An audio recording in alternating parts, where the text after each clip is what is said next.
They called her a joke behind her back, a liability in uniform, and a token hire. But by the end of that scorching August afternoon, the woman they mocked in the hangar bay had accomplished something that left 10 senior engineers speechless and rewrote the base's unspoken rules forever. If you think a mechanic can't shake the very core of a military installation, you haven't heard what happened to Eva Torres. Before we jump back in, tell us where you're tuning in from, and if this story touches you, make sure you're subscribed, because tomorrow I've saved something extra special for you. Have you ever been underestimated so deeply that even your presence felt like an inconvenience? That's exactly what Eva faced every single morning as she stepped into the mechanics compound of the Ransfield Military Research Facility, tucked deep in the Arizona desert. From the outside, the base looked like a fortress of progress, state-of-the-art equipment, classified drone systems, the hum of national defense. But inside those concrete walls, prejudice and tradition still echoed louder than the sound of the air drills. Eva was one of only 3 women in a team of over 100 technical specialists, and the only female in the elite machinery diagnostics unit, where failures were career-ending and successes were rarely shared. Every morning she would walk the same cracked path from her dormitory to Hangar 6B, steel-toed boots dusted with sand, hair pulled tightly into a bun, clipboard in hand, knowing full well the stares, the smirks, the way they cleared their throats when she entered a room. She had grown used to it, the silent dismissals, the way her male counterparts would talk over her during briefings, or accidentally leave her out of project email chains. At first, she thought maybe she just had to prove herself, that perhaps with time and consistent work, she'd earn a place not just in the payroll system, but in their respect. But weeks turned to months, and the slow accumulation of small slights became difficult to ignore. Once, when she caught a critical wiring flaw in a new drone prototype before testing, she was told it was lucky intuition. Another time, she designed a troubleshooting checklist that reduced diagnostic time by 40%, only to have it presented by someone else in the next team meeting, with no mention of her name. The same pattern repeated itself in subtle ways that management never seemed to notice or chose not to. Yet Eva remained composed. Her training at a public tech college, followed by 3 years of grueling hands-on experience in commercial aviation repair, had taught her resilience. More than that, it had taught her how machines behaved when people ignored their warnings. She'd learned to read the smallest signs, a vibration that was off by a millimeter, a pitch in the motor that hinted at misalignment, heat patterns that told her more than 1,000 words ever could. Machines didn't care about gender, and Eva had found a strange comfort in that. Where people spoke doubt, machines spoke truth. It was that truth she clung to as a coping mechanism, until the day a problem arose so complex, so unprecedented, that even the most credentialed engineers were scratching their heads. The E-9 Vanguard, a prototype vertical takeoff aircraft powered by dual rotors and an AI-stabilized navigation core, had suffered a complete power failure mid-hover during a routine demo. The aircraft plummeted from 15 feet onto the reinforced runway, its left side crumpling like foil, its main processor fried beyond instant recognition. Nobody was injured, but it triggered a full diagnostic lockdown. The E-9 wasn't just a test vehicle. It was the pride of the R&D division, a project months behind schedule, under congressional scrutiny, and running out of excuses. In the days that followed, 10 of the base's most experienced engineers, all of them with advanced degrees from top institutions, were assigned to isolate the failure. Each came with his own specialty: thermal dynamics, AI logic, composite structures, electrical routing, firmware integration. They worked around the clock, poring over data logs, running simulations, testing components. But the system wouldn't talk. It resisted every known method of diagnostics, like a vault with a code no one remembered. Eva, of course, wasn't invited into the war room. She was given a clipboard and told to stand by if auxiliary component retrieval was needed.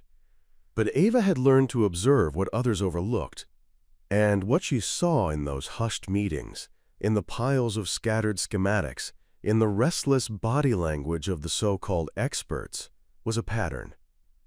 There was something off about the signal flow paths they were focusing on. It was subtle, an inconsistency in how the capacitor heat signatures matched up with the system's recorded thermal load. Late one night, while the rest of the team took a break, Ava took a closer look, not at the mainframe, but at a backup component she had noticed being removed from the aircraft and placed carelessly in an unmarked bin. Something about the wear pattern on its circuit housing had triggered a memory. Years ago, she'd dealt with a similar fault in a commercial-grade avionics panel, where the misalignment of ground loops caused feedback to fry subsystems that weren't even connected to the main source. It was a design flaw so niche most engineers dismissed it unless they had experienced it firsthand. Ava didn't sleep that night. She cross-checked the component layout, ran silent simulations using her personal toolkit, and created a theory. One that suggested the failure wasn't mechanical or AI-related at all. It was a grounding fault in the stabilization panel, a loop that created just enough voltage interference to confuse the aircraft's spatial calibration and trigger a shutdown as a safety response. A theory that, if correct, would mean the crash wasn't a bug, but a brilliant safeguard misinterpreted by engineers too proud to see it. And yet, she hesitated. Bringing it forward meant risking more ridicule. What if she was wrong? What if they laughed her out of the hangar? But deep down, something stronger than fear flickered inside her. A quiet certainty born not from arrogance, but from thousands of hours of silent labor. She knew how machines spoke, and this one had been whispering the truth for days. All someone had to do was listen. And Ava Torres was done staying silent. Ava Torres wasn't raised to seek the spotlight. She came from a town that didn't exist on most maps unless you zoomed in until the pixels blurred. Windlow, New Mexico, where the desert met the sky in endless waves of beige and dust. Her father had been a mechanic for long-haul trucks, a quiet man who barely spoke unless it was to correct the misdiagnosis of a carburetor or to pass a wrench without looking. Her mother had worked at a diner until her hands curled from arthritis, always reminding Ava to be two things: capable and unbothered. That simple upbringing, absent of frills and noise, shaped a girl who paid attention not to words but to patterns, who preferred the certainty of gears over the complexity of people, and who understood that no one would hand her anything unless she earned it twice over. In high school, Ava had been the kid who skipped dances to help fix her uncle's busted ATV. She didn't wear makeup until college and had no patience for small talk. Her joy came from solving problems, real ones, mechanical ones, where every click, hum, and vibration meant something. She wasn't bookish in the traditional sense, but she tore through repair manuals like others read novels. By the time she was 19, she could tear down an engine block with her eyes closed and could pinpoint a fuel injector issue by sound alone. What she lacked in polish, she made up for in precision. When she was accepted into the Southwest Institute of Mechanical Engineering, a school known more for its hands-on training than prestige, she thought maybe that would be her chance to move beyond the confines of Windlow. But even there, the underestimation followed her like a shadow. Professors second-guessed her, peers underestimated her, and internship recruiters often assumed she was with the marketing team. Still, she rose through the ranks quietly. Her senior project on modular drone diagnostics received little press, but it was picked up by a private aerospace firm that embedded elements of her work into their commercial UAV systems. She never saw a dollar from it. She didn't care. The military opportunity came during a job fair she almost skipped.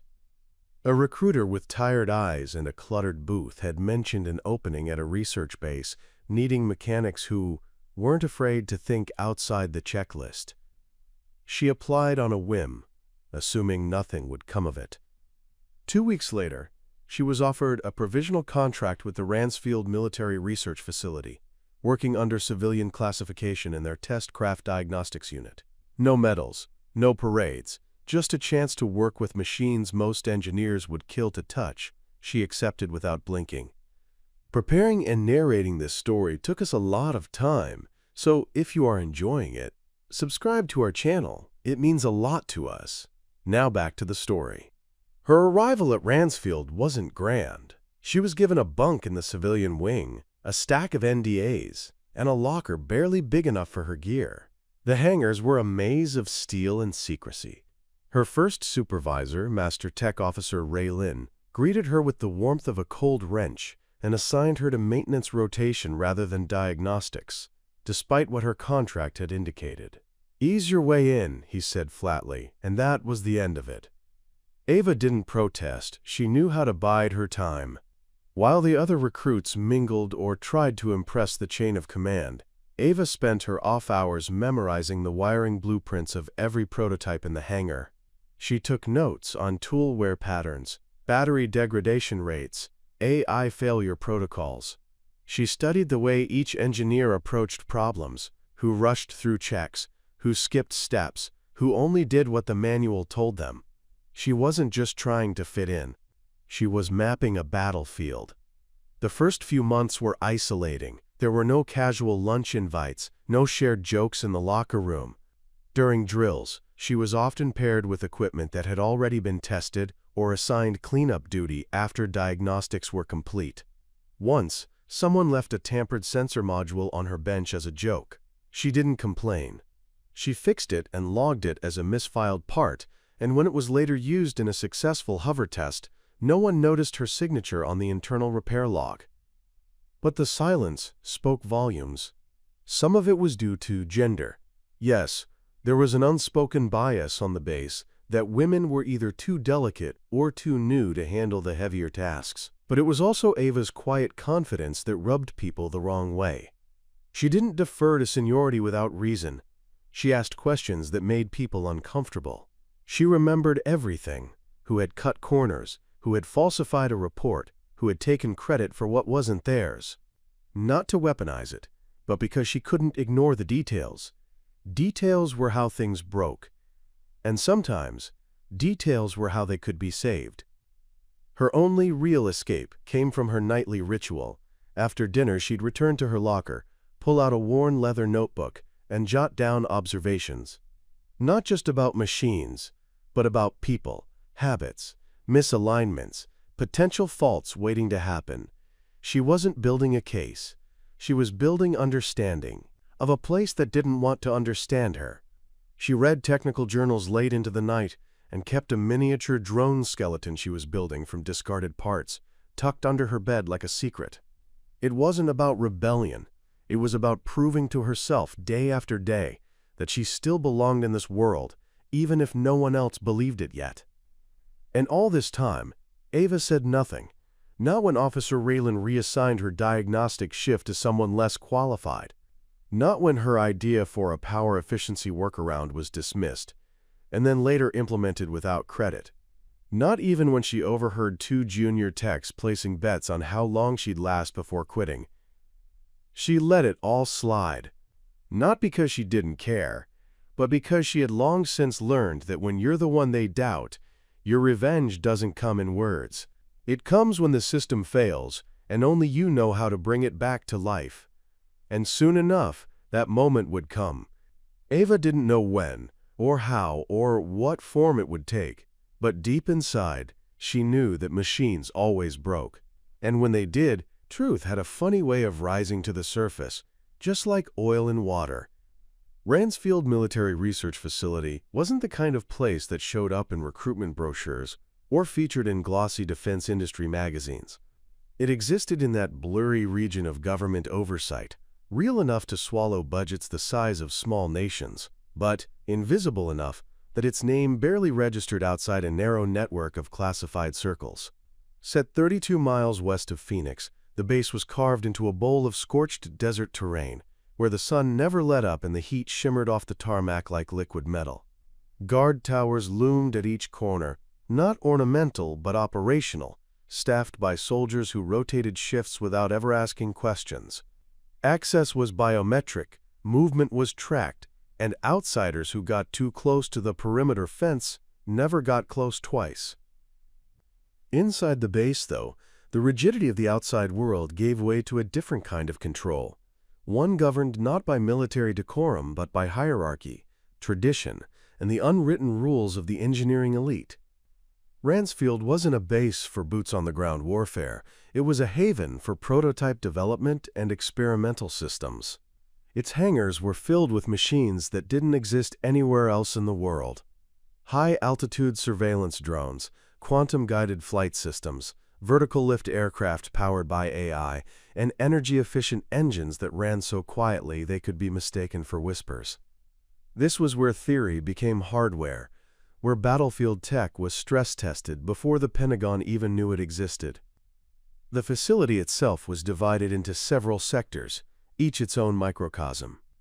Sector A was for administration and personnel, a sterile zone with drab offices and eternally flickering overhead lights. Sector B housed residential dorms for civilian staff and lower-tier personnel, concrete cubes with metal bunks, limited internet access, and no windows. Sector C was the intelligence wing, strictly off-limits, rumored to be where AI algorithms were trained to fly unmanned vehicles through war zones without human input. Sector D, where Ava was stationed, was the lifeblood of the operation, the diagnostics and repair wing. It was the beating heart of Ransfield, the place where engineering met urgency. Hangar 6B, Ava's primary assignment, sat at the far end of Sector D, its steel doors towering like a fortress gate. Inside, the smell was always the same, a blend of oil, burnt ozone, soldering flux, and old coffee. Overhead cranes crisscrossed the ceiling like spider webs, ready to lift 10-ton engines with surgical precision. The floors were reinforced polymer, lined with yellow hazard strips, and thick power conduits that ran like veins beneath the surface. Every workstation was numbered, color-coded, and monitored. The hum of electric screwdrivers and plasma welders was constant, occasionally punctuated by warning alarms or the low mechanical groan of a test rig being calibrated. No music, no small talk, just machines and the people sworn to keep them alive.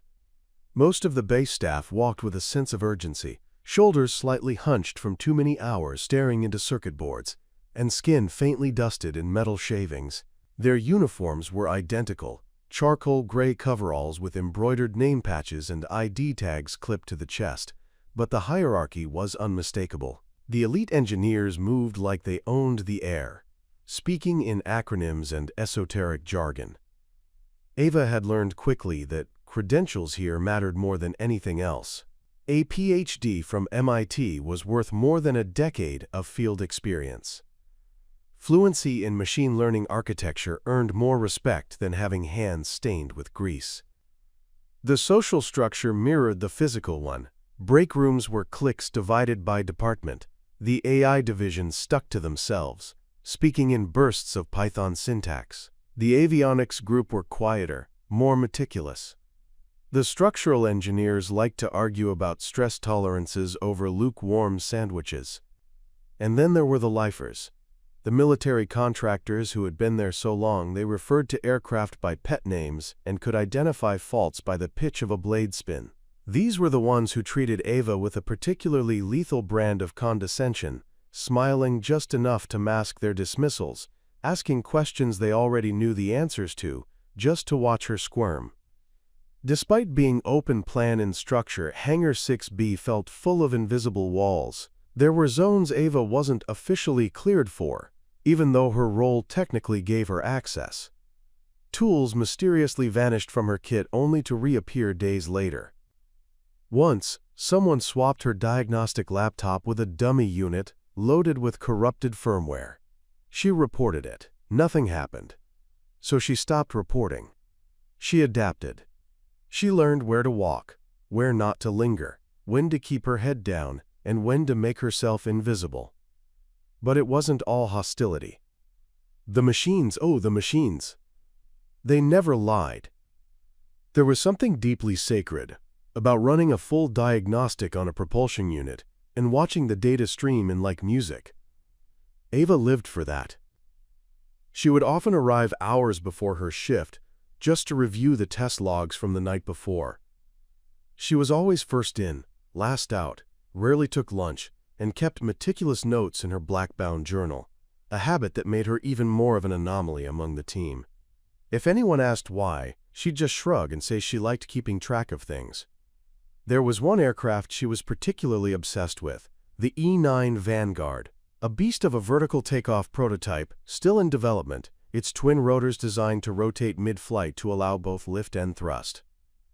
It had AI-stabilized pitch adjustment, fiber-weaved fuselage, and adaptive terrain mapping capabilities.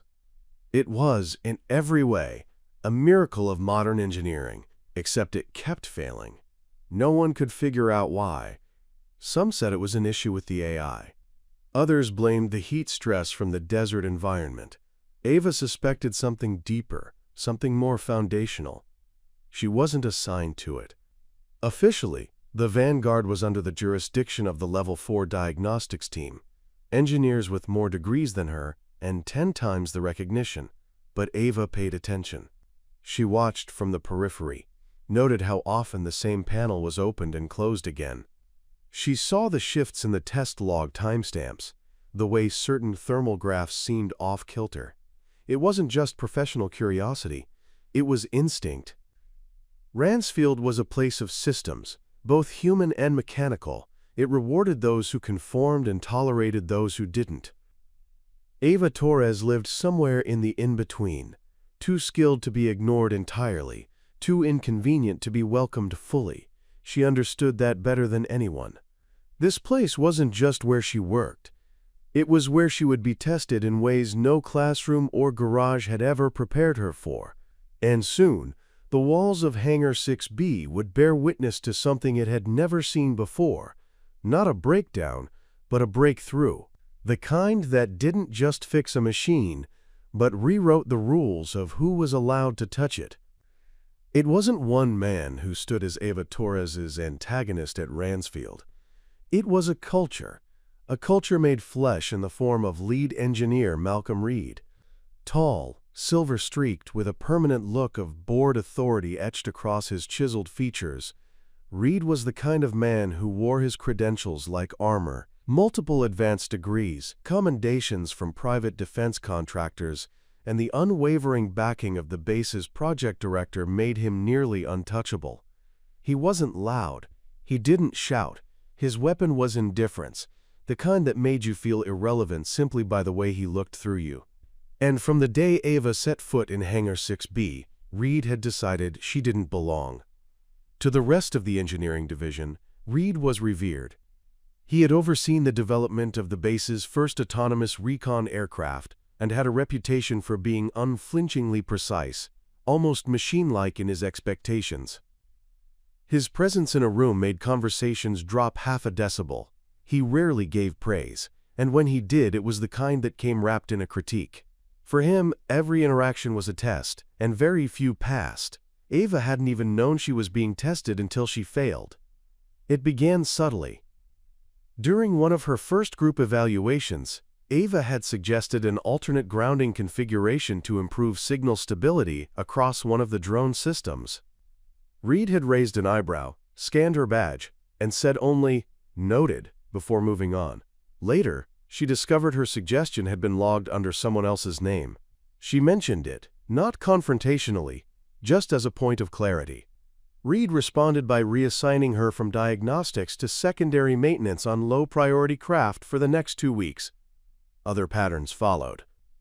Ava would walk into a briefing, only to realize the schematics had been distributed after the meeting started, and she was the only one without them. She'd ask a question and be told to focus on your station. She once submitted a full report on heat stress anomalies in the cooling units of the X2 prototypes. Reed returned it marked incomplete without any comment. 2 days later, a nearly identical report, authored by one of his hand-picked engineers, circulated as the basis for a new overhaul protocol. It wasn't about mistakes. Ava knew she wasn't perfect, but these weren't errors. These were erasures, calculated, deliberate attempts to nullify her input before it could be recognized. Reed never accused her of anything overtly. Instead, he spoke in half-sentences and raised eyebrows. He sighed when she entered a room. He redirected her questions to more appropriate channels. It was gaslighting in a lab coat, engineered to make her doubt the ground she stood on. to slowly drain her voice until it barely carried, and others followed his lead. Not out of malice, but because Reed had become the compass of credibility in Hangar 6B. If he didn't value someone's work, neither did the team. Ava noticed how the junior techs stopped looking her in the eye, how the veterans avoided sitting near her during lunch. Even the few women on base distanced themselves, not necessarily because they agreed, but because they knew better than to get pulled into a career-limiting association. At Ransfield, reputations were currency, and Ava's balance was in the red. But Reed wasn't just an obstacle. He was the gatekeeper to everything Ava wanted to prove. He was the chief engineer overseeing the Vanguard project. He was the one the Pentagon emailed. He was the one whose signature determined what entered testing and what was shelved. And with the Vanguard's catastrophic mid-air failure, he was also the one under the most pressure. A congressional review loomed. Funding was at risk. The prototype had suffered its second unexplained shutdown in 3 months, and now Reed's pristine reputation was cracking, even if only behind closed doors. The engineers assigned to troubleshoot the Vanguard were Reed's hand-picked inner circle, each with clearance, degrees, and a well-established tendency to confirm his decisions rather than challenge them. They huddled in sealed conference rooms, sifting through terabytes of sensor data, running theoretical models, and rewriting test algorithms. Outside, in the hangar, Ava watched from a distance as the aircraft was cordoned off with hazard tape and flanked by portable coolant rigs to stabilize its battered core systems.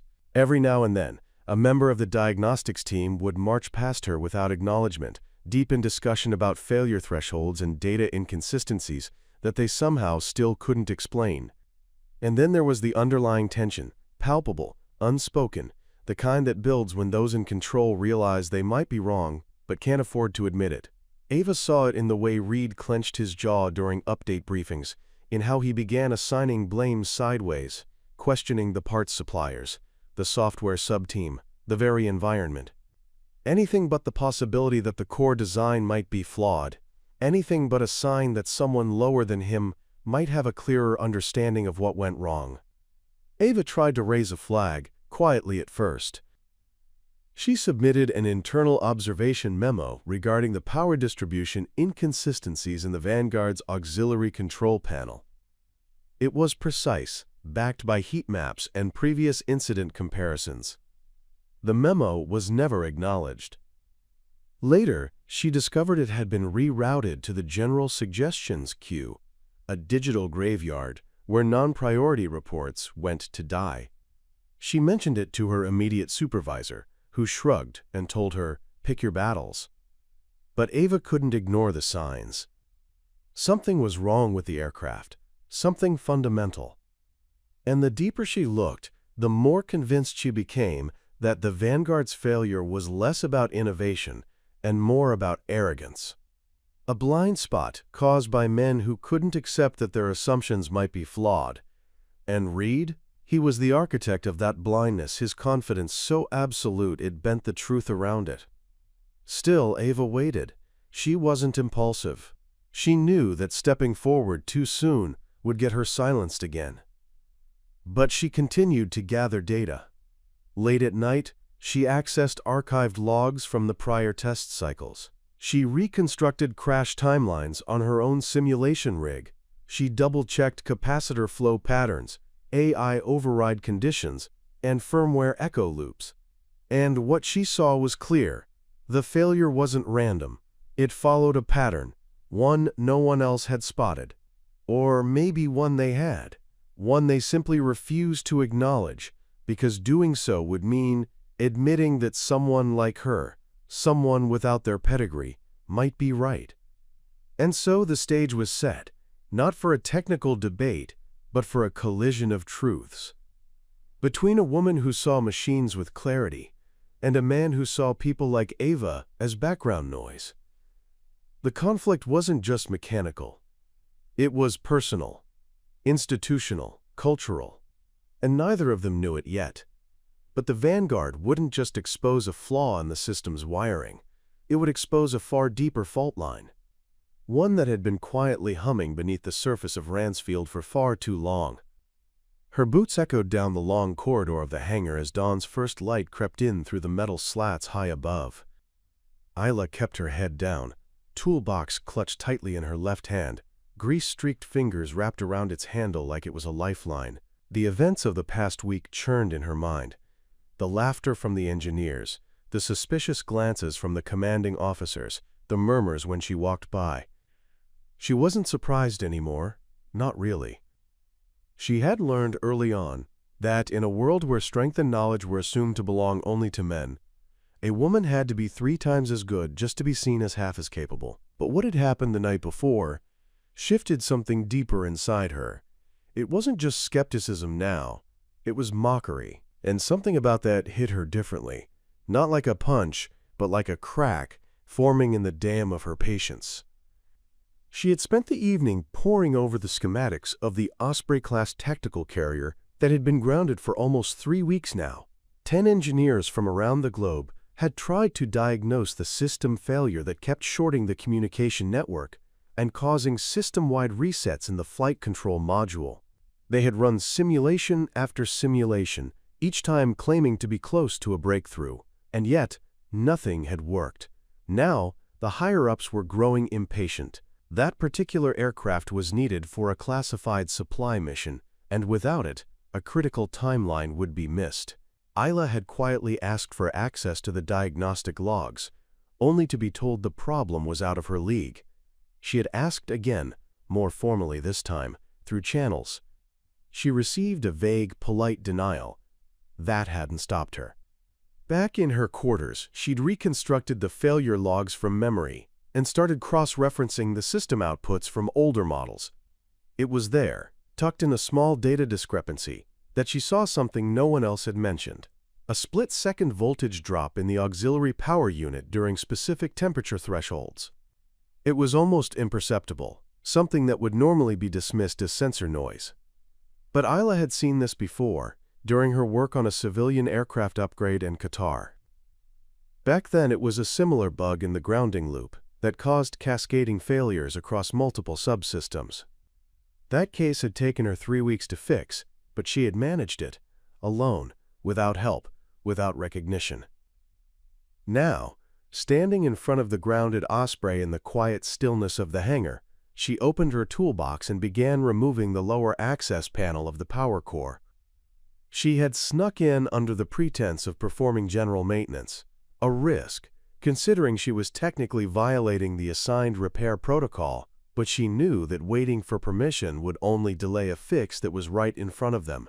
She traced the grounding wire and found the same flawed installation pattern. The bracket that was supposed to isolate the loop from direct heat exposure had been poorly mounted, causing minute thermal stress fractures in the insulation over time. She felt both vindicated and enraged. How had none of the other engineers caught this? It was Repair 101. Maybe they had been too focused on simulations. Maybe they hadn't thought to check something so basic. Or maybe, and this was the darker thought that kept returning to her, they hadn't taken the problem seriously because she had been the one to suggest it in the first place. She documented everything with her phone, snapping close-up shots and recording a video explanation of what she found. It was insurance. If someone accused her of tampering or overstepping, she needed proof of her process. She soldered a new bracket into place, rewired the loop, and resealed the panel before running a power cycle from the internal console. The system hummed to life, smooth, clean, no errors. She initiated a full boot sequence. For the first time in weeks, the Osprey's diagnostics completed without a single red flag. She stared at the screen, her heart pounding. She had done it. Quietly, methodically, and without any of the posturing or competition that seemed to saturate every roomful of engineers she'd been in since she joined. But Isla didn't celebrate. She logged out, packed her tools, and left the hangar the same way she entered, silently. She knew better than to announce what she had done. Not yet. She had fixed what 10 others couldn't. Now came the harder part, proving it. She returned to her quarters just as the base began to stir. The morning announcements crackled through the speakers in the hallway, a reminder that today was an evaluation day. She had nearly forgotten. The base commander would be touring the hangars, assessing team performance, and reviewing progress on key projects. The engineers had probably prepared their polished presentations, filled with flowcharts and half-explained theories. Isla didn't have any of that. All she had was the working aircraft and the video on her phone, and a growing fire inside her that whispered maybe, just maybe, this time, they'd have to see her. That afternoon, when the commander arrived with his entourage, the engineering team presented their usual update, confident, rehearsed, hollow. They claimed to be on the cusp of a breakthrough, needing only a few more days. That was when Isla stepped forward, voice calm but clear, and requested permission to demonstrate something. There was a pause, a visible shift in the room. The engineers laughed under their breath. The commander hesitated but allowed it. Isla led them to the Osprey, already powered on and humming steadily. She initiated a sequence. The screen returned green across all systems. Silence followed, then murmurs. Then a question. What did she change? How? Isla opened her phone, played the video, and narrated. Slowly, eyes widened, jaws clenched. The commander asked her to repeat what she had said about the heat stress and the grounding loop. She did. Every word sharp and factual. No drama. Just truth. And when she finished, the commander said something no one expected. Bring her into the strategy room. That was the moment the tide began to turn. A week passed with clockwork regularity on the base, the same drills, the same engines roaring to life, the same wary glances cast in Fiona's direction, as if she were an unpredictable variable in an otherwise strictly ordered world. The repairs she had done on the diagnostics module held firm, and that alone would have earned her a small measure of respect if it hadn't been drowned out by the base's favorite pastimes, rumor and dismissal. Fiona knew better than to expect praise. Still, she couldn't deny the flicker of hope she felt every time she passed Colonel Granger in the hallway and caught the way his eyes lingered on her just a second too long, as if still trying to understand what exactly he'd witnessed in that workshop. For a man who prided himself on being unshakable, he seemed rattled by the idea that a civilian, and worse, a woman, had solved what his engineering team had not. But rather than leaning into his curiosity, he retreated into silence, a silence that spread like a cold fog across the whole unit. Fiona spent her days inside the hangar now, tinkering, calibrating, listening. She volunteered for every maintenance check and absorbed every line of technical data she could get her hands on. If she wasn't under the hood of a Humvee, she was deep in the base's outdated database system, cross-referencing blueprints with real-world discrepancies. It wasn't glamorous, but it was meaningful, until the arrival of a classified high-mobility engine prototype shifted the entire base's attention. This was no ordinary piece of equipment. It was a heavily shielded transport engine, the kind of thing you only saw when a unit was preparing for an undisclosed operation. The military engineers surrounded it like religious devotees around an altar, their voices hushed, their tools precise. Fiona was told, politely but firmly, that this wasn't her jurisdiction. She wasn't to approach the prototype, and she certainly wasn't to offer input. That was fine by her. She'd seen how that turned out the first time. 3 days into the engineers' intense work, the atmosphere on base changed. Tempers ran high. Shouting replaced instructions. Equipment that should have been operational kept failing test after test. Whispered words like overheating, coolant failure, and unstable load response echoed off the hangar walls. Still, the doors to the prototype section remained closed to Fiona, until one evening when she noticed a familiar face pacing outside the secure bay. It was Corporal Davis, the only member of the engineering team who hadn't looked at her like she was a walking glitch in the system. He didn't say anything at first, just handed her a USB drive and muttered something about fresh eyes. Fiona took it without a word and spent that night reviewing the diagnostic logs. The patterns were clear to her within hours. The engine's core regulator wasn't synced properly with the auxiliary sensors, meaning it read fluctuations in fuel pressure as catastrophic failures, prompting emergency shutdowns. It was a design oversight that required a workaround, not replacement parts. To her, it was basic logic. To 10 engineers, it was a ghost in the machine.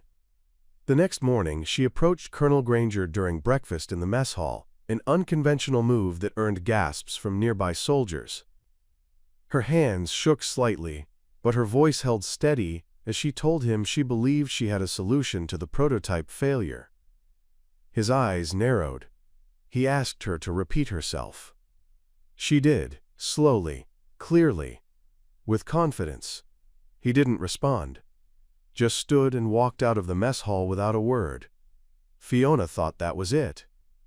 The end of her brief opportunity. But 2 hours later, she was summoned to the secure bay. The engineers were lined up like statues. The prototype was open. Granger gestured silently for her to step forward. It was a test, of course. A quiet, tense invitation to either prove herself or humiliate herself in front of the entire team. Fiona took a breath and got to work. It took 40 minutes, 2 borrowed tools, and 1 adapted firmware patch. She stepped back. Davis ran the tests. And this time everything held. The prototype ran clean, smooth, perfect. Not a stutter, not a single error code. No one clapped. No one cheered. But the silence that followed was more meaningful than applause. Granger looked at the display screen, then at Fiona, and for the first time he nodded. Not in surprise, but in acknowledgement. Still, he said nothing. He didn't need to. Word spread quickly across the base. The civilian mechanic had done it again. Solved what the trained minds could not. The tension around her shifted, subtly, like metal bending under pressure. Mechanics who once avoided her now stood a little closer. Engineers who used to mumble when she passed now met her eye. She hadn't won them all over, but she had done something more powerful. She had made herself undeniable. And yet, Fiona didn't feel triumphant. She felt exhausted, not from the work, but from the emotional toll of constantly having to justify her presence.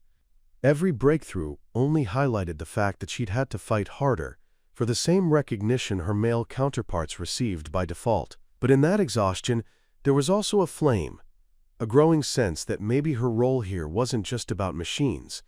Maybe she was meant to shift more than gears and rotors. Maybe she was here to challenge a system that had long decided who got to belong and who didn't. Later that night, she found herself alone in the hangar, watching the prototype hum with quiet power. She thought of her father, of his weathered hands and oil-stained notebooks, and she smiled. He would have loved this moment. He would have said, "See, you didn't just fix the machine, you fixed their thinking." Fiona wasn't sure about that yet, but as the bay doors closed and the lights dimmed, she knew one thing for certain. This was only the beginning. Sienna awoke to the rattle of early morning drills echoing through the base. The barracks buzzed with the usual activity, but something felt off. As she sat up on her cot and rubbed her eyes, she sensed a subtle shift in the air, an undercurrent of tension laced with quiet anticipation. Word had spread quickly, too quickly, that the chief commander himself was flying in for an unscheduled visit. It was rare, almost unheard of, for someone of his stature to make a surprise appearance. Sienna's gut told her this wasn't just about a malfunctioning engine or routine oversight. Something bigger was brewing. Her instincts, honed from years in the field and sharpened by countless moments of being underestimated, prickled with alertness. She dressed quickly and made her way to the hangar, where a knot of soldiers, engineers, and officers were already assembled near Hangar C. The experimental aircraft, the Falcon 9X, still sat dead and cold, its composite skin glinting under the overhead lights. The 10 engineers had gone silent in their attempts to revive it, their pride wounded and their expertise questioned. None had come close to cracking the error that grounded the aircraft indefinitely. As Sienna stepped forward, several eyes turned her way. Some watched with thinly veiled disdain, others with wary curiosity, but none said a word. She approached the aircraft slowly, running her hand along the fuselage as she always did, as if greeting an old friend. The Falcon 9X was the culmination of thousands of hours of military innovation, designed for stealth, speed, and pinpoint precision. But beneath its sleek appearance, it was still a machine, and Sienna believed no machine was beyond understanding. That morning, she didn't touch a tool. Instead, she sat cross-legged beneath the open side panel, poring over schematics again, listening, really listening, to the faint rhythm of the auxiliary systems. She pulled out the notebook she always carried, filled with her own annotated diagrams, and flipped to a page where she had drawn what she believed to be the true heart of the problem, the signal converter interface between the quantum stabilization chip and the neural command processor. Her hunch was that it wasn't a mechanical failure at all, but a feedback loop caused by a misaligned firmware sync, something the other engineers may have missed because it didn't fall neatly under their diagnostic parameters. Sienna closed her eyes for a moment and visualized the connection points, tracing the signal path in her mind. Then, slowly and methodically, she reached into the aircraft's panel and made a series of precise adjustments, using nothing but a micro-calibration wrench and a deep understanding of how the system felt rather than just how it looked on paper. When she emerged from under the panel, her hands were covered in graphite and grease, and a fine sheen of sweat lined her brow. Still, she said nothing. She didn't need to. She simply stood and nodded toward Lieutenant Marshall, who was standing nearby, watching her every move with arms crossed. He arched an eyebrow but said nothing, handing her the test pad. She keyed in the boot sequence, fingers moving with confident certainty. As the engines slowly hummed to life and the diagnostics flickered green, a hush fell over the group. Then came the final status line. System stable. Ready for deployment. For a moment, no one moved. Then someone let out a low whistle. The silence shattered into a mixture of disbelief and awe. The 10 engineers clustered together, whispering and pointing. Marshall turned toward her, expression unreadable, while behind him, the clatter of boots on concrete signaled the arrival of a black car rolling into the hangar. Chief Commander Harrow had arrived. Dressed in full regalia, he stepped out with a purposeful stride, his aides flanking him, his gaze sweeping the room before settling on the humming aircraft. His brow furrowed, clearly surprised. His eyes then moved to Sienna, still standing calmly near the Falcon 9X, grease on her uniform, calm pride in her posture. "Status?" he barked, more out of habit than hostility. Marshall turned and saluted. "Fully operational, sir. Mechanic Vargas brought it online this morning." Harrow's eyes narrowed. "Vargas, I was under the impression that this issue had stumped your entire tech division for 2 weeks." "That's accurate, sir," Marshall replied, barely hiding the tension in his voice. "She found a workaround and implemented the fix on her own." Harrow stepped closer to Sienna now, studying her with the calculated precision of someone who'd spent his life assessing threats and talent. "What's your background, Vargas?" Sienna didn't flinch. "Civilian trained, sir. Specialized in signal interface systems and retroactive diagnostics. I've been working on aircraft since I was 17. Harrow's lips twitched, almost amused. "Well, looks like we had a solution hiding in plain sight." And with that, he turned back to Marshall. "I want a full report by 1,800 hours, and reassign her to the Advanced Systems Division. Effective immediately." Sienna's breath caught. She had expected maybe a nod of acknowledgement, perhaps even a chance to explain her thinking. She hadn't expected a promotion. The news rippled through the onlookers like a shockwave. Some looked stunned, others irritated, but none dared question Harrow's order. In that moment, everything shifted. The mockery, the side glances, the condescension. They didn't disappear. But they no longer held power over her. Something had broken through. She had forced them to see her, not as a symbol, not as a token, but as the expert who solved what no one else could. As the final echoes of Sophia's hammering died down and the engine roared to life in the maintenance bay, the entire base seemed to pause, caught in a moment of disbelief. Word spread like wildfire. Not just that the ancient armored vehicle was fixed, but that the woman who had been dismissed, belittled, and overlooked had done what an entire engineering unit couldn't. For the first time since her arrival, eyes that once rolled now stared, wide with both astonishment and uncertainty. But Sophia wasn't interested in the applause or stares. She didn't even look up. As the vehicle purred steadily under the hum of fluorescent lights, her hands still greasy, her mind already ticking through what else in the garage needed attention.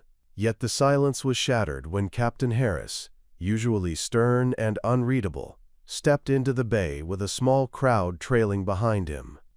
Sophia braced herself, unsure whether this would be a reprimand for interfering or some empty formal praise. But Harris, to the surprise of everyone, simply said one sentence: "How fast can you do the diagnostics on the other 4 in the convoy?" She stood up, face flushed and hesitant, then nodded slowly. "Give me a day," she said. "I'll need one assistant." The assistant turned out to be Malik, the youngest in the team and the only one who had offered her anything close to respect.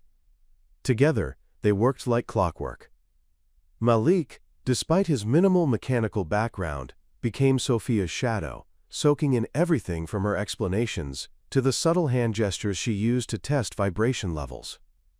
Sophia had a way of explaining complex systems like she was telling a story, and for the first time, Malik began to understand machinery not as cold bolts and numbers, but as living, breathing systems that responded to care, understanding, and timing.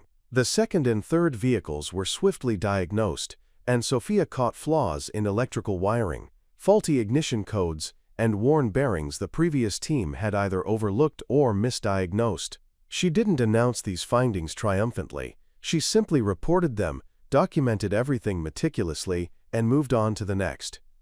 The respect started building not from her victory, but from her relentless consistency.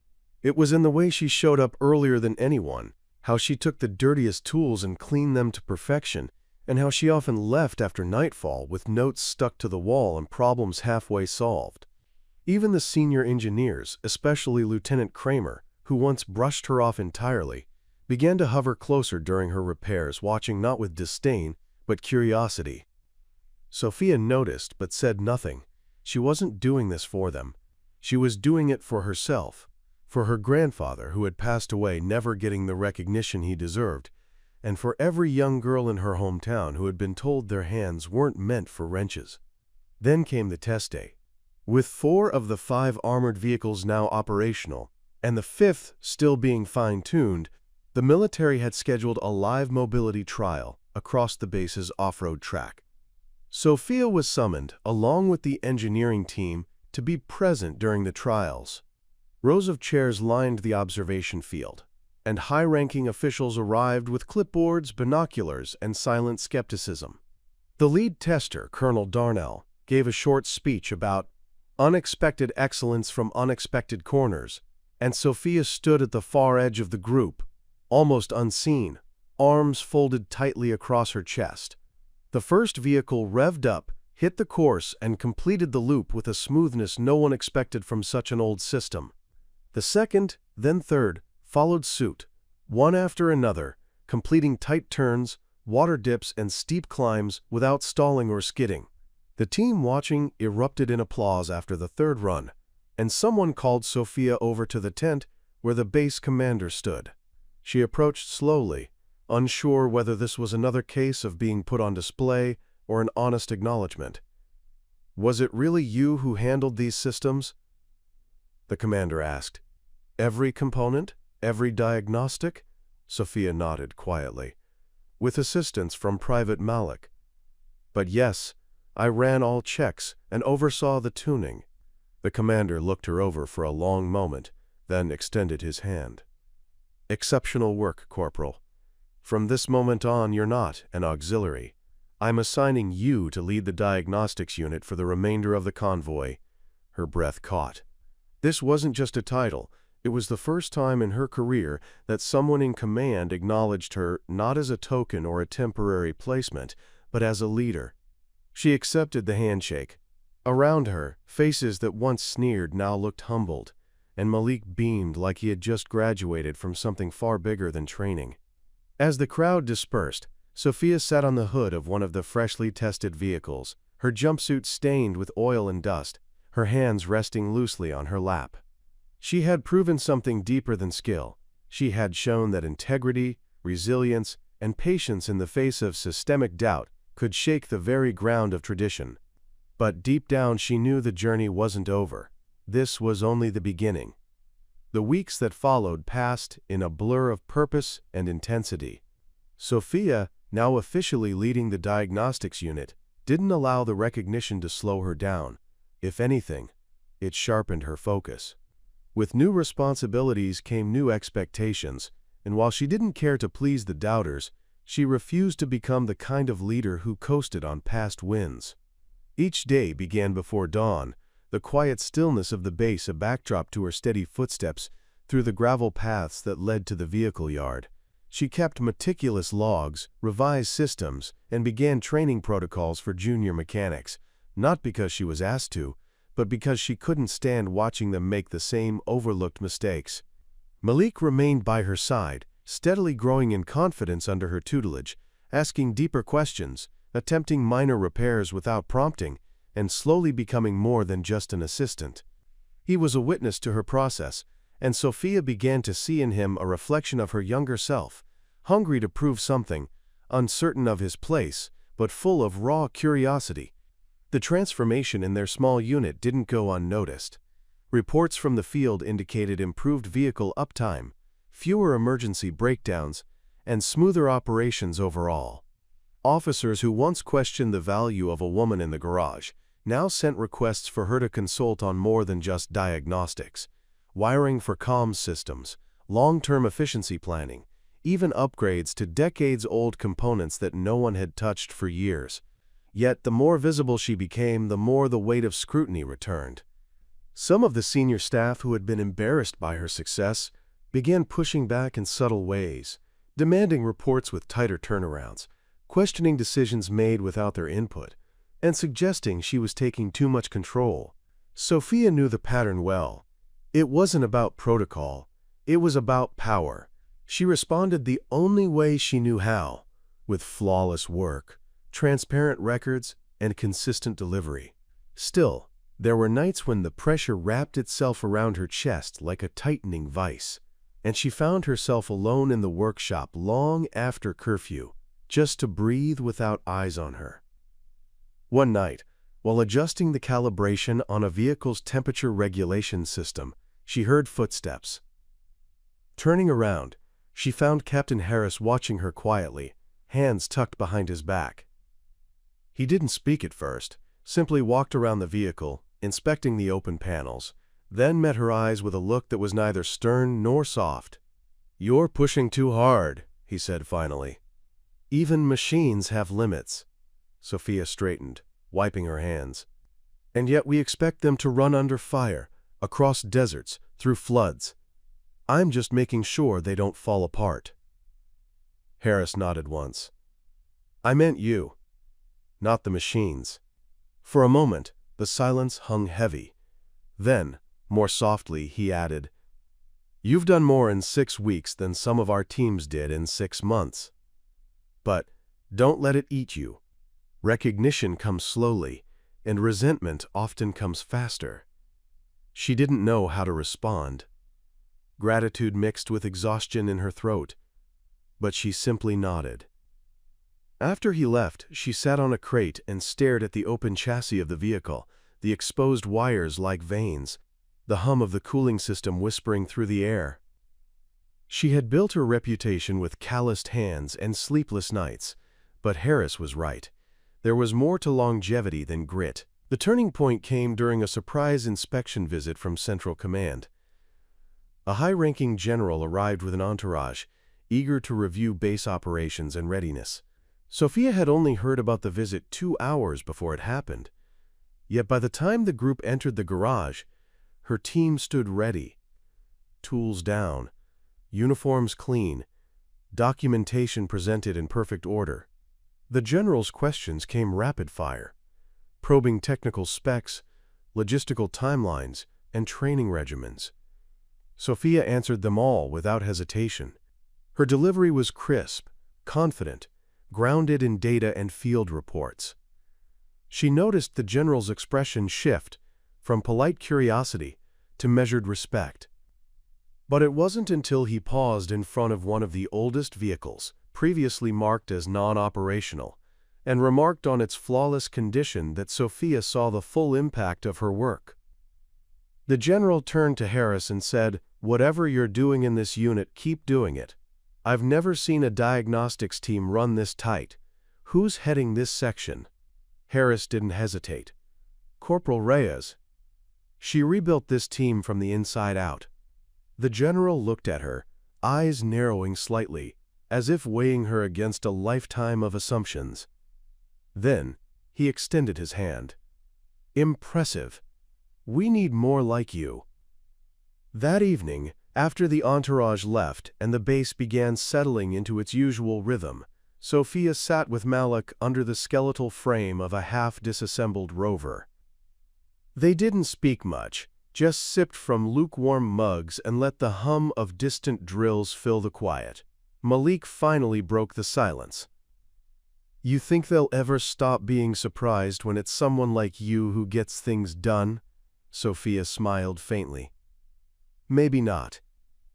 But if we keep doing the work, maybe the next girl who walks in here won't have to fight this hard to be taken seriously." He nodded, and they sat there a while longer, the scent of oil and steel around them, the weight of progress humming low and steady like a well-tuned engine. The garage, once a place of tension and skepticism, now pulsed with a quiet pride, shaped by determination and held together by grease-stained hands that refused to let go. By the time morning sunlight bled through the narrow windows of the motor pool hangar, Evelyn was still at it. She hadn't left the side of the malfunctioning armored vehicle that had stumped every engineer before her. Her coveralls were stained with oil and grime, her eyes bloodshot from strain, but her hands remained steady. Her thoughts ran on a loop of calculations, torque balances, fluid pressure readings, and possible circuit relays that might have been missed in all previous attempts. While others were sleeping or giving up, she had stripped every protective panel, traced every line of code in the control interface, and manually tested components the diagnostics had overlooked. She had grown up fixing tractors without manuals, relying on her instincts and observation, and this machine, no matter how advanced, still obeyed the logic of cause and effect. If it didn't start, something somewhere wasn't connecting, and no amount of theory or title could replace persistence. The colonel's voice echoed in her head, the scorn clear and condescending, and that fueled her drive even further. She wasn't just fixing a vehicle anymore. She was fixing a broken perception, the kind that had followed her through vocational school, apprenticeship, every job site, and even into this military base. As the base began to stir and officers filed into their morning routines, the hangar came alive with movement. Some soldiers stopped in their tracks when they saw her still working, incredulous. A few of the junior engineers murmured to each other from across the room, unsure whether to approach or continue pretending she didn't exist. Captain Reynolds, who had started watching her with amusement a few days ago, now stood silently, coffee in hand, observing her with a growing curiosity. He'd stayed late the previous night and returned early that morning just to see if she'd really worked through the night. He hadn't expected it, but there she was, elbow deep in the machine's core logic unit, surrounded by tools laid out in a configuration even the base's chief engineer would admire. Evelyn muttered to herself as she ran one last continuity test on a segment of the wiring harness that had been previously passed as functional in the system report. She noticed a micro crack on a solder joint within one of the pressure feedback relays, so small it wouldn't even show on a standard diagnostic scan.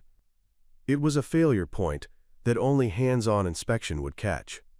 With meticulous care, she removed the relay, cleaned the contacts, resoldered the joint using the finest tip she had, and reinforced it with a layer of thermal-resistant epoxy. The rest of the problem, she now realized, had been compounded by a firmware loop triggered by inconsistent pressure readings, causing the vehicle to default into diagnostic lockdown mode. The engineers had been treating the symptoms. She had traced the source. By 7:48 a.m., Evelyn pressed the ignition interface. The moment stretched like a rubber band about to snap. A faint whir, a mechanical cough, and then life.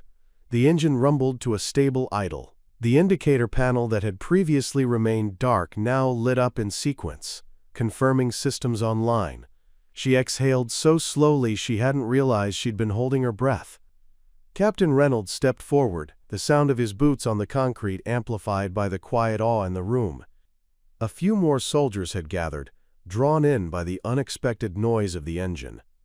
Some began clapping before they even knew what had happened, just instinctively reacting to what they saw. A mechanic who had done what 10 others couldn't. One of the lieutenants stepped back in disbelief. The colonel arrived moments later, flanked by the same engineers who had once snubbed her, their expressions a mixture of confusion, respect, and reluctant admiration. Evelyn didn't gloat. She didn't look up or revel in the attention. She just checked the diagnostic log again, confirmed the stability, and only then did she allow herself the smallest of smiles. Colonel Winthrop was the last to speak. He stared at the running vehicle, then at her, and asked her to explain what had been done. She did, but not for show. She detailed the issue without pride or dramatics, simply walking them through the sequence of events that led to her fix. And as she spoke, those who had once laughed or dismissed her began to take mental notes. For the first time, they saw her not just as the female mechanic, but as the expert who solved a crisis no one else could. The colonel grunted, then nodded, a gesture more significant than any medal he could have handed her. "Report to my office at noon," he said plainly, then left. The buzz around the hangar didn't die down, even after the colonel's exit. Word spread quickly through the base, and by mid-morning, even the officers from other departments had come by to glimpse the now functioning vehicle and the mechanic who had resurrected it. Evelyn didn't bask in the spotlight. Instead, she cleaned her tools methodically, one by one, placing them back into her kit in the order she always did. Her hands still bore traces of grease and solder, but her shoulders felt lighter. She wasn't just proving herself anymore. She had shifted something deeper, a cultural hinge, a subtle but powerful precedent that would stay long after she'd left, and deep down, she knew this wasn't the peak. It was just the turning point. She was finally moving from ignored to acknowledged. The real test of what she'd do with that recognition was still ahead. The silence in the base's central engineering bay was thick with anticipation as Nadia lowered her socket wrench one last time, stepping back from the exposed, humming chassis of the diagnostic array unit that had rendered every other expert's attempt useless. The system buzzed softly to life, and one by one, indicator lights that had remained dead for weeks flickered to green. A hush swept over the group of officers, engineers, and mechanics who had clustered just outside the boundary line, as if some invisible threshold had been crossed. Colonel Ramsey, previously stiff and skeptical, narrowed his eyes and tilted his head, unable to hide his surprise. He looked to Lieutenant Harker, then to the engineers who had failed to resurrect the unit after countless attempts, then, finally back to Nadia, who stood with oil-smeared gloves and a steady, knowing gaze that betrayed no smugness, only exhausted certainty. For the first time since stepping foot on the base, no one was laughing, no one was whispering, no one was mocking her presence.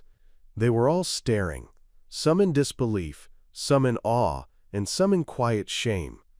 Nadia didn't revel in the moment. She wasn't built that way. Growing up in rural Missouri, being raised in a house with 3 brothers and a father who ran a failing auto repair shop, she had learned early on that proving people wrong didn't come with cheers or trophies. It came with the quiet satisfaction of truth rising to the surface, undeniable and resilient. That same truth was now radiating from the machine before her, humming with restored precision and efficiency. And even before anyone said it out loud, she knew the moment would define her presence on the base from that day forward. Lieutenant Harker finally stepped forward, cleared his throat, and muttered something half-hearted about calling in system diagnostics to confirm the fix. But it was transparent. He, too, knew what everyone had just witnessed. Nadia had accomplished in 3 days what a team of 10 couldn't solve in a month. And she'd done it alone, without support, without inclusion, and certainly without respect. But something shifted over the next several hours. It wasn't instant, but subtle, like the way people stepped slightly out of her path when she walked across the lot, or how Private Jameson, who hadn't said a word to her in a week, suddenly offered her his place in the lunch line. Even Colonel Ramsey's tone changed in the command meetings. He stopped referring to her as the civilian, and instead used her name with a clipped nod. She was invited to technical briefings she had previously been excluded from. Her schematics, once laughed at, now made it to the strategy tables. And the most ironic part of it all? The very people who had doubted her began approaching her for advice, quietly, sheepishly, hoping no one would notice that they now recognized her expertise. But not everyone adjusted so quickly. Lieutenant Harker still kept his distance. In meetings, he acknowledged her work only when forced to. It was clear he felt his own authority had been undermined by her success, and he took every opportunity to downplay the complexity of the system she'd fixed. Nadia, however, never engaged. She didn't need to. Her results spoke louder than any argument he could make. She poured herself back into the work, now with a clearer view of the landscape around her. She knew the culture here would take time to evolve.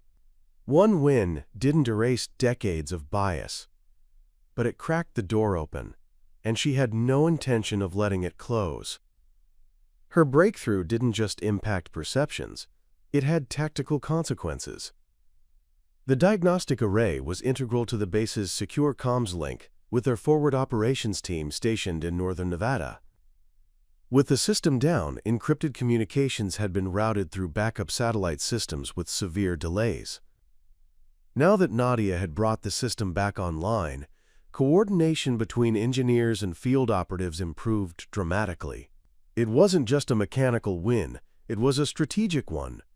Nadia found herself briefing a group of intelligence officers just a week later, explaining how she had reverse-engineered a custom feedback loop bypass to isolate corrupted subroutines, a concept that had baffled even the lead IT staff. But beyond the technological victories, something more subtle and meaningful began to unfold. Other women on the base, cooks, clerks, medics, started greeting her more warmly, offering nods and smiles. Some even approached her when she was working late in the hangar, asking questions about engineering pathways and military technical school tracks. Nadia had unwittingly become something of a symbol, not by choice, but by necessity. Her presence was proof that skill didn't come wrapped in one uniform, one gender, or one background. As she stood alone in the hangar one evening, watching the sun dip behind the hills, casting gold and violet hues across the concrete floor, she felt something she hadn't felt in months: belonging. Not the kind handed out with applause or ceremonial pins, but the quiet kind that sinks into your bones when the storm has passed and you're still standing. She thought about her father, who used to remind her that grit meant more than credentials, and that when you're the only one who believes in you, sometimes that's enough. Tonight, she believed in herself a little more. And tomorrow, she'd walk back into that base, not with her head held high in defiance, but with the quiet confidence of someone who had already proven her worth. And perhaps, just perhaps, the next time someone new walked onto that base, a mechanic, a woman, a civilian, they'd have an easier time. Not because the world had changed, but because Nadia Lynn had bent it, just slightly, in the right direction. For weeks after that pivotal day, The base hummed with an energy that hadn't been present before. It wasn't the usual clamor of drills and engines, nor the shrill bark of orders from drill sergeants, but something subtler, respect hanging in the air like static before a storm. Arya moved through her duties like before, same grease-stained overalls, same patient hands, same methodical way of checking every wire, every bolt, every pressure valve. But now, when she walked into a room, conversations paused, not from awkwardness, but from a growing reverence. Those who once dismissed her now leaned in, hoping to learn. Where once her toolbox was her shield, now it was her banner, and she carried it with a quiet pride that didn't need to shout to be heard. What changed wasn't just the broken-down transport carrier or the engineering failure that preceded it. What changed was the base's relationship with what a woman could do in a world ruled by assumptions. Commandant Steele, never one for flowery words, surprised everyone when he gave a brief, gruff speech in the open courtyard one morning. He rarely addressed the entire base unless it was a crisis or a commendation of extraordinary proportions. That morning, he did both. He talked about the transport unit that had failed, how the military's top engineers had come up short, and how one person, a mechanic, not an officer, had solved what no one else could. He never mentioned Arya's name directly, perhaps out of respect for her humility, but everyone knew who he meant. Then he ended the speech with a simple sentence. Let this be a reminder that brilliance has no rank, no uniform cut, and certainly no gender. The silence that followed was heavier than applause. That sentence etched itself into the minds of every cadet and officer present. Things began to shift after that. The base's leadership took a long, hard look at how they were training new recruits. The workshops expanded, not just in size, but in who could lead them. Arya was quietly promoted to lead technician for all transport operations, a role that had never been given to a non-commissioned officer before. She was granted clearance to review and revise the training curriculum for mechanical diagnostics and repair. She rewrote manuals, developed new procedures, and even created simulation modules for troubleshooting under combat conditions. The engineers who once laughed behind her back now studied her diagrams like sacred blueprints. Some of them approached her privately, not with apologies but with requests, to learn, to be mentored, to understand what they had missed when arrogance had blinded them. But for Arya, the biggest shift wasn't in rank or reputation, it was internal. For so long, she had conditioned herself to be, quote, to be harmlessly invisible, to be small so others wouldn't feel threatened. Now she realized that visibility wasn't something to fear, it was something to wield, not with a loud voice or bravado, but with consistency, character, and excellence. She still refused to be the center of attention. She didn't want interviews or speeches or features in military newsletters, all of which were offered. She simply wanted to keep fixing what was broken: machines, systems, expectations. One unexpected result of her rise was the influx of women enrolling in the base's mechanical apprenticeship program, where, once there were only 2 or 3, now nearly a third of each new class were women. And these recruits weren't just inspired by the technical feat Arya had accomplished, they were inspired by the quiet way she stood her ground. Word of her actions had spread, filtered through base gossip and second-hand retellings, until they reached other military installations, then civilian news, and eventually engineering schools that had never once considered partnerships with military vocational programs. She had become a symbol, even if she never intended to be one. Meanwhile, Lieutenant Vega, who had initially been one of her skeptics, transformed into one of her fiercest advocates. His journey mirrored the base's collective evolution, a transition from condescension to respect. He often told younger recruits a story about the day the transport system failed and how assumptions nearly grounded the entire operation.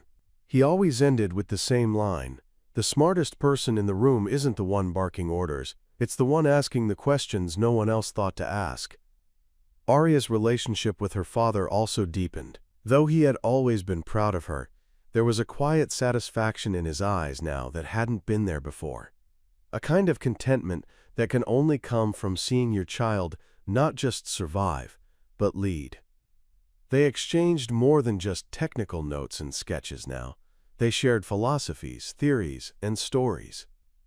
One evening, during a quiet meal in the mess hall, he told her that she had gone further than he ever had. Not in rank, but in impact.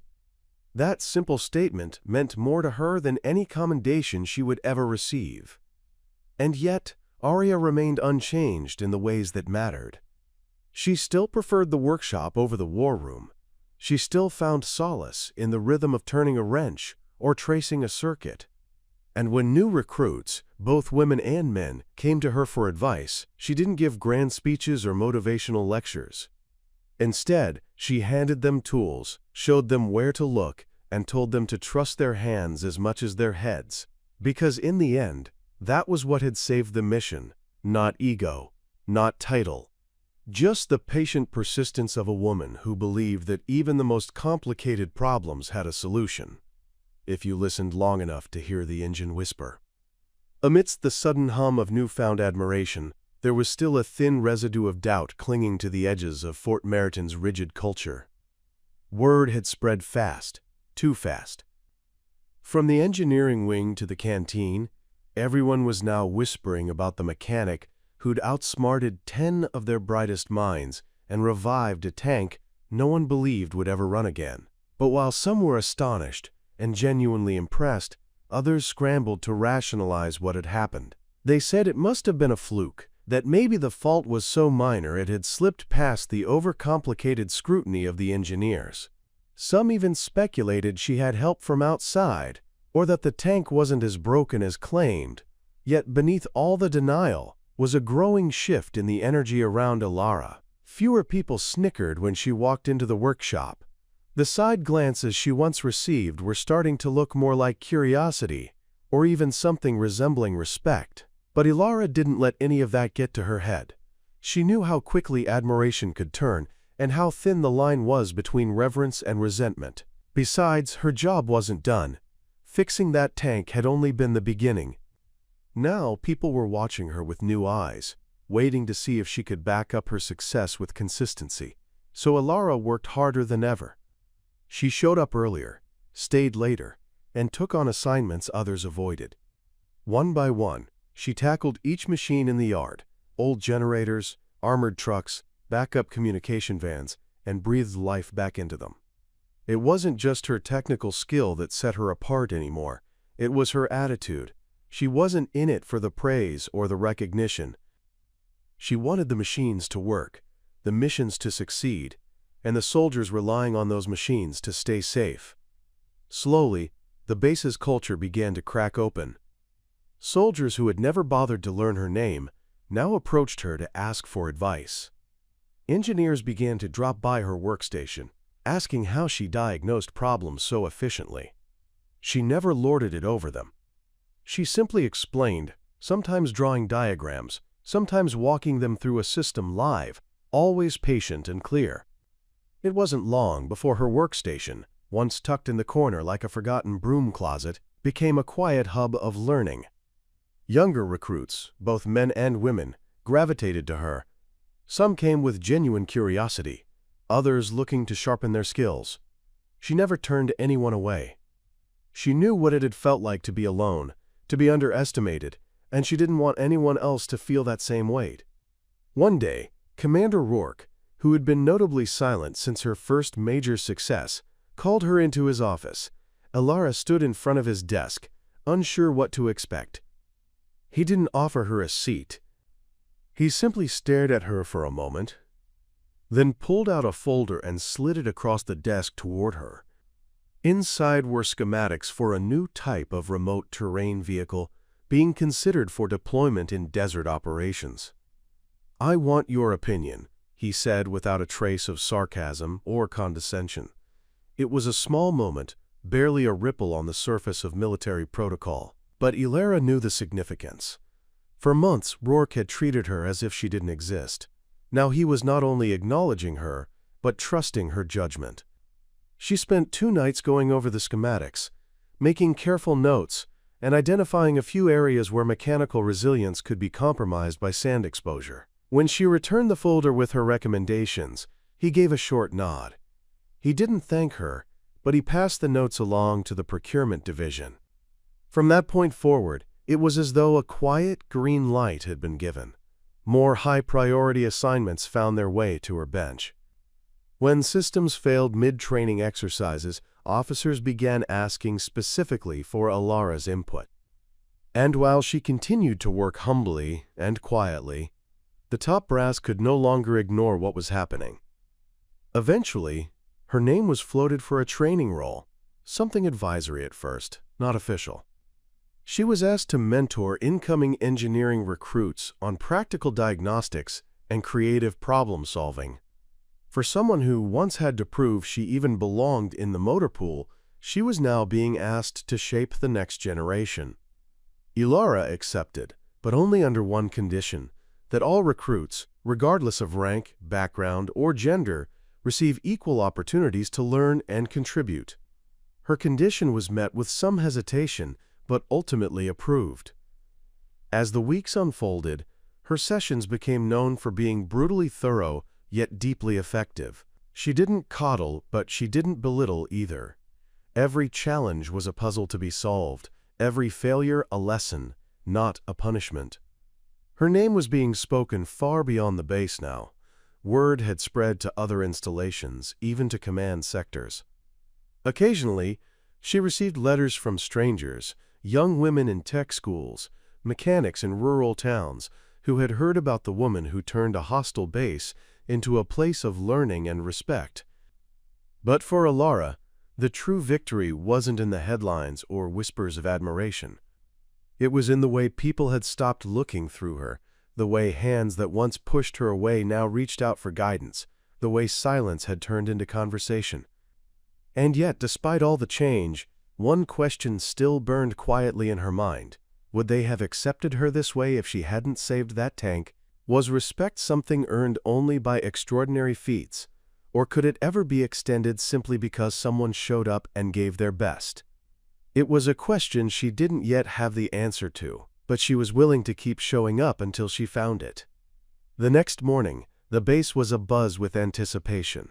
Word of Callie's overnight diagnostic had spread like wildfire, with whispers echoing across the hangars and through the barracks. Even the officers in the command center were talking about it. As Callie stepped into the motor pool, there was a strange hush that fell over the room. Mechanics, technicians, and even some of the very engineers who had once dismissed her were now glancing her way with a mix of curiosity, disbelief, and something new, respect, though most wouldn't admit it yet. She carried the tablet in her hand with the full readout of her findings and the precise step-by-step plan she had outlined for the repair. It was annotated, color-coded, and referenced against military maintenance protocols and engineering tolerances. She had even included cross-sectional sketches and proposed component replacements, all supported by data and a logic flow that was hard to argue against. Colonel Mahoney, who had arrived earlier than usual that day, motioned for Callie to meet him and the lead engineers in the conference bay attached to the hangar. The men she once overheard laughing at her were now seated around the table, quiet and waiting. She laid her report down without saying a word, letting the evidence speak for itself. Mahoney gestured to Lieutenant Kramer, one of the more skeptical engineers, and said, "Walk us through it." Kramer picked up the tablet, skimmed a few lines, and his brow furrowed in concentration. By the time he reached the 3rd page, his jaw had tightened. He looked up at Callie, then back down. "Where did you learn to structure fault tree analysis like this?" he asked. Callie, standing tall but calm, replied, "Same place you all did. I just chose to keep learning after class ended." Some smirked, others didn't know how to respond. Kramer cleared his throat, then continued reading, occasionally exchanging glances with his team. After a long pause, he finally said, "It's sound. I think she's got something." The admission sent a ripple through the room. Mahoney leaned back in his chair and nodded. "Then what are we waiting for? Let's implement it. Within minutes, Callie found herself in charge of a crew she had never imagined leading. 10 engineers, all reporting to her for the execution of the plan she had drafted. It was surreal. The very people who once couldn't be bothered to remember her name were now asking her for direction, calling her ma'am, and referring to her diagrams like gospel. The repair began in earnest, and, as the morning sun climbed higher, Callie worked tirelessly, directing the team with clarity and precision. She wasn't just delegating, she was hands-on, unbolting access panels, recalibrating actuators, reconfiguring relay arrays, and overseeing the reinstallation of the faulty pressure manifold system she had flagged the night before. There were a few hiccups. At one point, a misaligned coupling nearly caused a delay, and one of the engineers suggested reverting to the standard method. Callie, without flinching, overruled him, explaining that the standard method was exactly what had caused the issue to be overlooked for months. She re-demonstrated the revised alignment strategy, and when it clicked into place with a satisfying snap, even the engineer who questioned her nodded in approval. By late afternoon, the final diagnostic was run. Everyone stood silent as the system initialized. The blinking red lights that had haunted the control panel for weeks flickered, then turned green. The engine bay monitors began to stabilize, and the readings aligned perfectly with the parameters Callie had outlined. A loud cheer erupted from the team. Someone clapped her on the back. Someone else simply said, "Damn." Mahoney approached her with a rare smile, one Callie had never seen from him before. "Looks like you cracked what the rest of us couldn't," he said.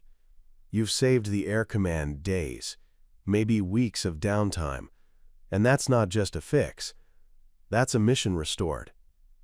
Callie nodded, feeling the adrenaline of the day still coursing through her veins, but also a deep sense of peace.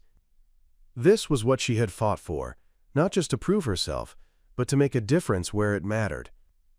As the crew began packing up, one of the junior engineers approached her, his eyes sincere. "I've got a little sister. She's 15. She wants to get into mechanics. She's scared people will laugh at her. What should I tell her?" Callie paused for a moment, then said, "Tell her that people will always laugh before they understand. And then, one day, they'll be the ones asking her how she did it." That night, as she sat under the stars on the edge of the tarmac, watching the silhouette of a fully operational transport aircraft hum in perfect readiness, Callie let herself finally exhale. She had fought for a seat at the table, earned it through grit, knowledge, and patience, and now she had reshaped the very perception of what someone like her could do in a world that had once said no. 2 weeks later, the airfield hummed with the steady rhythm of restored operations. The previously grounded aircraft that had once been a monument to mechanical frustration now soared through daily drills, efficient and precise. Every takeoff was a silent testament to Callie's breakthrough, and every smooth landing a reminder that change, when led with competence and humility, could ripple further than anticipated. She was no longer simply the quiet tech in the background. She was now regarded as a reliable authority, someone whose input was sought, whose judgment was trusted. Officers nodded in her direction. Pilots asked her to walk them through post-flight diagnostics. Even the hangar crew had adopted her suggestions on streamlining maintenance checklists. Yet Callie remained unchanged in the ways that mattered most. She still arrived early, still double-checked her tools, still kept her uniform sharp and her hands grease-stained by mid-morning. She didn't gloat. She didn't take shortcuts. She just worked, harder than ever, because now her work carried weight beyond her own advancement. One afternoon, while she was running a final systems scan on a refurbished transport plane, Colonel Mahoney called her into the operations room. She walked in to find not just the colonel, but a few representatives from the Regional Logistics Command and a sharply dressed civilian consultant from the Aerospace Division seated around the table. A large projection screen displayed her repair logs and system overhaul blueprints. She stood tall but kept her hands behind her back, waiting. Mahoney wasted no time. "You've started something, Alvarez. Command's impressed. They want to replicate your maintenance logic across other bases." The civilian consultant, a stern woman with salt and pepper hair and a piercing gaze, leaned forward. "We're here to observe and record the process for standardization. Your field application succeeded where textbook protocol failed. That doesn't go unnoticed in our circles." Callie blinked, unsure whether she was more surprised by the compliment or the implication. They wanted to systematize what she had created, transform her once-dismissed approach into official doctrine. "You'll be heading up a small team," Mahoney added, "to train personnel at 3 other airfields. Temporary deployment. Nothing long-term unless you want it to be." The room fell silent as they waited for her response. Callie's mind raced. Only months ago, she had been overlooked, underestimated, occasionally ridiculed. Now she was being asked to teach others, to lead across bases, to standardize a solution that was born out of long nights, stubborn persistence, and the simple refusal to give up. She didn't respond right away. Instead, she asked, "If I accept this, will I still be able to stay hands-on?" The consultant exchanged a look with Mahoney. "You'd be expected to lead from the field. We want real-world application, not PowerPoint slides. Your hands will stay dirty." Callie smiled then. "All right," she said.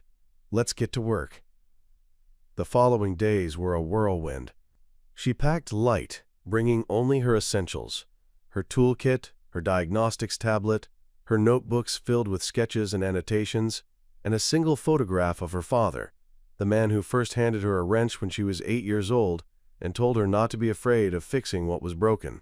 He had passed away years before she enlisted, but she carried his voice in her memory, quiet and steady, reminding her that understanding machines was just another way of understanding people, that both required attention, patience, and care. At the first base she was assigned to, she was met with skepticism again.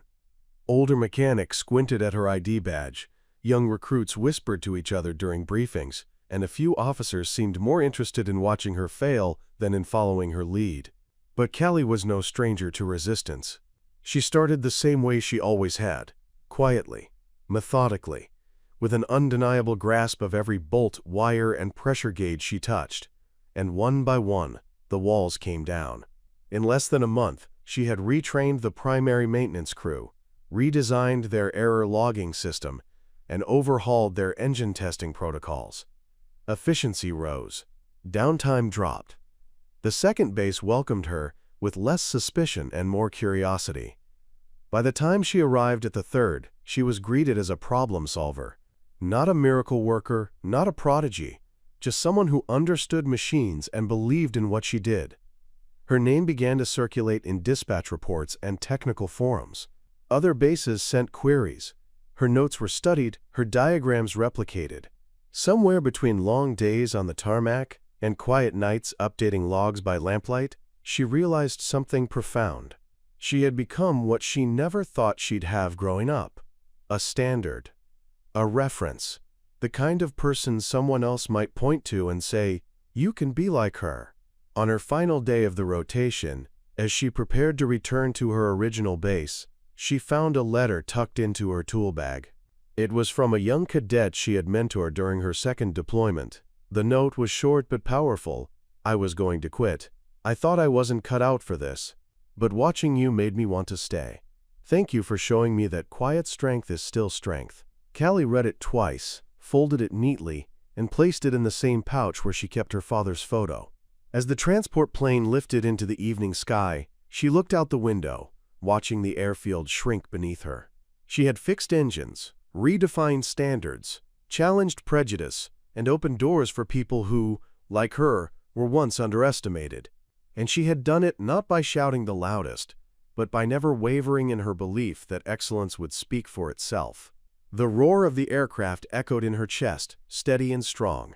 And Callie Alvarez, no longer just the mechanic in the shadows, closed her eyes and allowed herself, finally, to feel proud. Up next, you've got 2 more standout stories right on your screen. If this one hit the mark, you won't want to pass these up. Just click and check them out. And don't forget to subscribe and turn on the notification bell so you don't miss any upload from us.